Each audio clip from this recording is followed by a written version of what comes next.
This is my massive custom LEGO Daily Bugle. It is made from 2 of the official LEGO Daily Bugle sets and stands at over 3 feet tall. It is 2 base plates wide and has 8 floors with full interior and lights. The design of my build is very similar to LEGO's, but I added my own details with a sky bridge and a small balcony at the front of the 3rd floor. I fixed the hole where Green Goblin would normally be and removed Firestar from the top of the building for a cleaner look. The biggest addition I made to the set was by adding a 3-story tower on the side of the main bugle. I also added another floor to the main bugle to give it more height. I designed the main building to be an office space, while the second building was designed to be for public use. The 1st floor was designed as a newsstand, the 2nd floor for a museum, and the 3rd floor as a VIP lounge for the higher paying members of the Daily Bugle paper. To light up my Daily Bugle, I used 2 light kits from Light Go, and I'll link those in the description if you want to try them out for yourselves.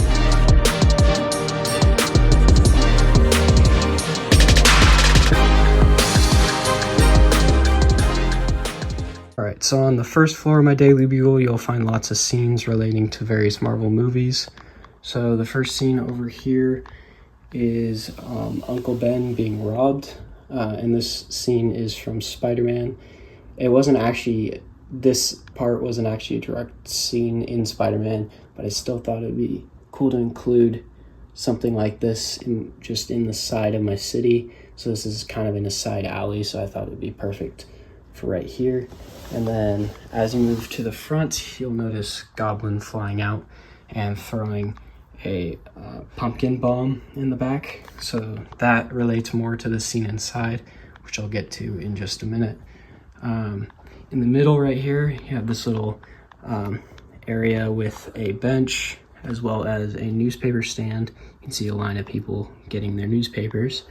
There's a musician out front just playing some music, and then there's various people just walking by. This lady's just watching the street performer. More people just on the sidewalk. And then that's pretty much it for the front. In the back here, it's pretty simple. It's just a back alleyway. This stayed unchanged from the original Daily Bugle.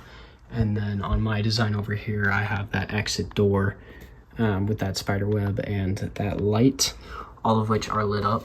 And then I have this little suitcase right here, which is the lab from Ant-Man. I thought it'd be kind of cool to include that back here in that empty space. I might change this empty space later by adding trash cans, but I haven't decided yet. You can see I also have a little pile of just boxes and crates back here, and Daredevil just hanging out right here because I haven't really figured out a spot to have him yet. On the interior, on the main floor, you'll see the lobby of the Daily Bugle, which remains almost the same from the set, besides this debris and this little scene I added here. So this is actually the scene from Spider-Man No Way Home, where Peter Parker is attempting to catch the pumpkin bomb, and Aunt May is in the back. So I'll throw up a picture of that scene right now. And then also out front, I included Green Goblin flying away, throwing a pumpkin bomb, which I referenced earlier in the video. And then in the second tower, you'll also find a little public lobby with a newsstand, which connects to the one outside. And that's pretty much it. It's got a little elevator in the back corner and a lot of TV screens. The second floor of the main building of the Daily Bugle doesn't change from LEGO's version, so you can still see those desks over here. And then in the back, there's more desks. The only difference I have is the light kits that I added. So you can see the ones in the fire escape and along the top. But that's about it for this floor. So let's move on to the second floor of the second building. So in the second building, on the second floor, you'll find a small Daily Bugle museum. So I included all the newspapers that are in the sets.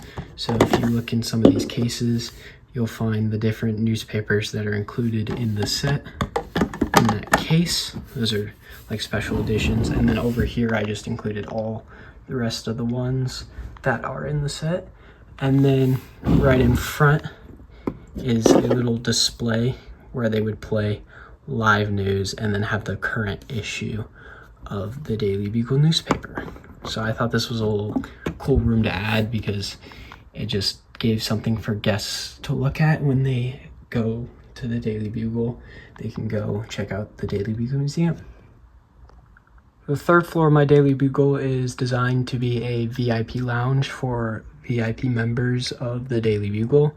So starting on the left over here, there's a little reception desk and a vending machine. So the idea is VIP members would go into the second building, go up this elevator, and then check in at this desk. And if their membership was approved, they would go across the sky bridge into the VIP lounge. In the VIP lounge, there is a small bar as well as a TV and a cabinet in the front of it. And then there's this nice balcony outside, which matches up to its front. So you can see if I put the facade on, matches up with the balcony. The fourth and fifth floors of my Daily Bugle have basically no change from the original set design, so I figured I would feature them together. So on the fourth floor here, we have Peter Parker's office, a hallway with a photocopier and some boxes, shelves, and a spider web. Up here we have J. Jonah Jameson's office, as well as his assistant's like reception desk. And then on the side here, instead of having that spider car, I decided I would put Ghost Rider's bike so it could look like it was driving up the building. And I have Spider-Man hanging off of that. And then around the back,